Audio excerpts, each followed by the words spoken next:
It was a chilly morning in downtown Portland, Oregon, the kind where breath fogs up in front of your face and your hands buried deep into your coat pockets. At a busy street corner just outside a coffee shop, a pair of identical twin boys stood shivering in worn-out jackets, holding a small, used red toy car in their gloveless hands. The older one by 2 minutes, Liam, held the car tightly, while Noah, his brother, looked nervously at every passing adult, hoping someone might stop. Their eyes, though young, carried a weight far beyond their years.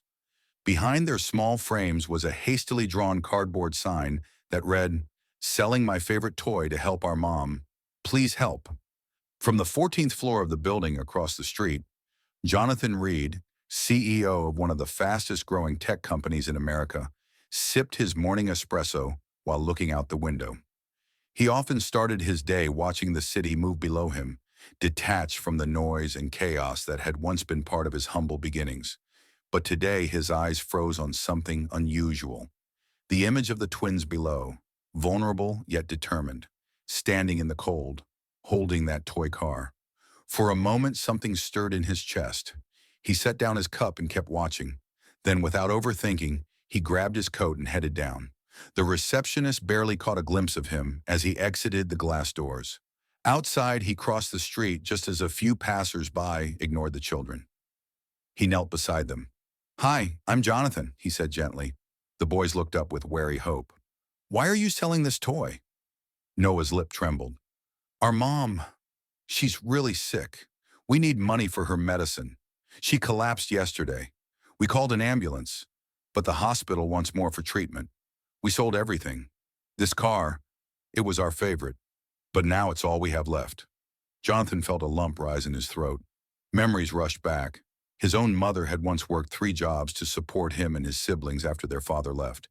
He'd felt that same desperation, that same helplessness. "Where is she now?" he asked. "In Rose Hill Clinic, down the road," Liam replied. Jonathan pulled out his phone and made a quick call. Within minutes, his private car pulled up, and he motioned for the boys to get in. They hesitated. "Trust me," he said. "We're going to see your mom." At the clinic, he paid the overdue medical bills at the counter, astonishing the receptionist. The twins ran inside to their mother's room, Eva, who lay weak, eyes sunken but alive. When she saw her boys and then the stranger behind them, she tried to sit up. Jonathan stepped forward. "I just helped a little," he said. She started to cry. "Why? We don't know you."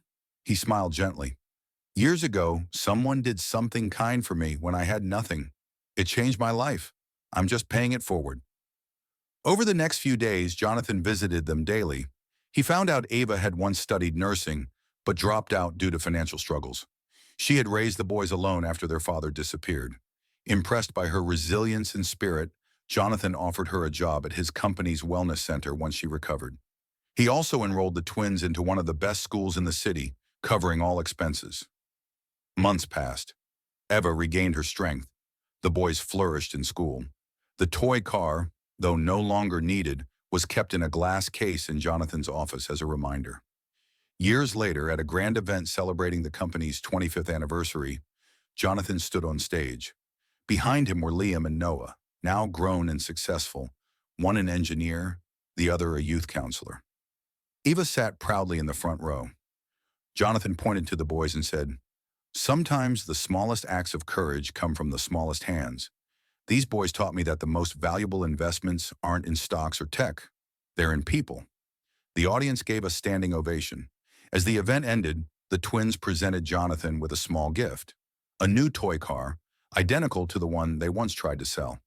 On it was engraved, "For the man who stopped when no one else did." Jonathan, for the first time in years, let his tears fall freely, surrounded by the family he never knew he needed. From that day forward, his company pledged a new initiative, Hearts First, dedicated to helping children and single parents in crisis. And so from a street corner on a cold morning to a future rewritten by kindness, the lives of 2 twins, their mother, and a once lonely CEO were never the same again. Here's the final part of the story, bringing everything together. Years went by, and the boys, now young men, had grown in more ways than one. Their nonprofit, which started as a simple idea to help others in crisis, had transformed into a major force for good. With Jonathan's support, they had touched countless lives, offering aid to families just like theirs once was. They became symbols of resilience, not just because of their journey, but because they never forgot the lessons learned from that one fateful day when they were willing to sacrifice everything for their mother. Jonathan had continued to support them, not just financially but emotionally as well. He had become a mentor, a father figure. Every milestone they achieved, graduation, the opening of their first charity event, the first successful fundraising campaign, Jonathan was there, beaming with pride. But for Jonathan, none of that mattered more than the small moments, the quiet ones when he'd sit across from Liam and Noah, watching as they laughed together over dinner, reminiscing about the old days when their mother was sick and they didn't have enough to eat.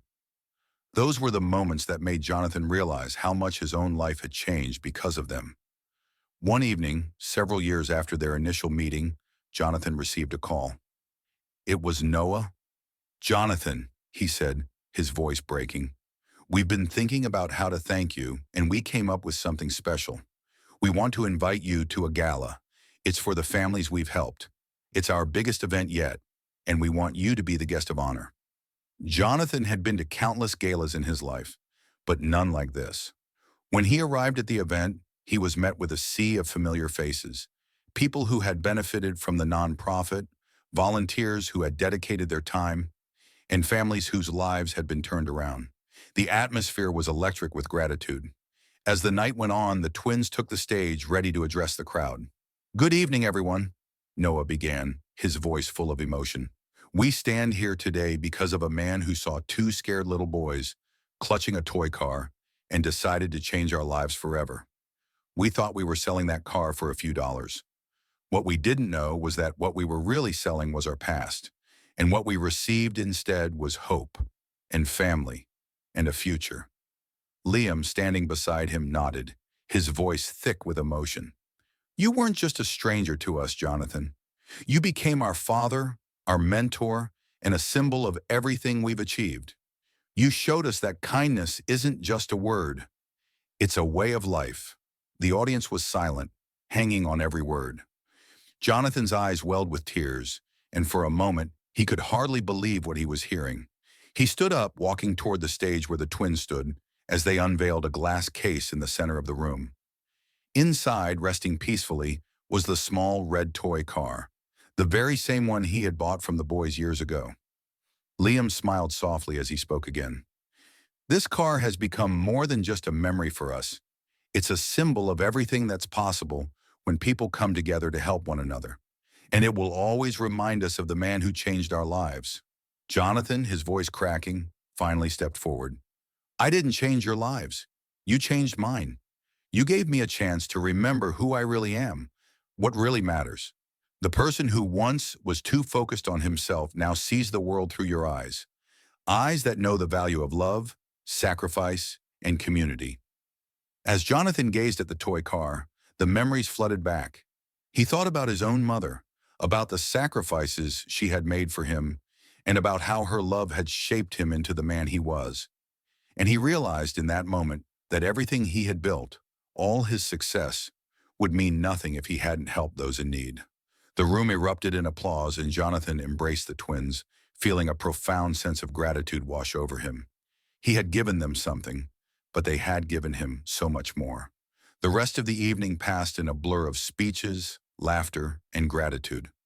Jonathan, as he stood there, surrounded by people whose lives he had touched, knew that this night was the culmination of something greater than any business deal or award he had ever received. As the gala drew to a close, Jonathan stepped outside, the cool night air wrapping around him. He took a deep breath, looking up at the stars above. He thought about how a single act of kindness, one seemingly small gesture, had transformed so many lives. He thought about the twins, the family they had built, and how they had now become a family to so many others. And as he walked to his car, he couldn't help but smile, because he knew that no matter where life took him next, he had done something truly meaningful. He had helped someone else's dream come true, and in doing so, he had created a legacy that would live on far beyond any of his business ventures. In that small, simple act of kindness on a chilly Portland morning, Jonathan had found not just purpose, but family, love, and a future he never knew he needed.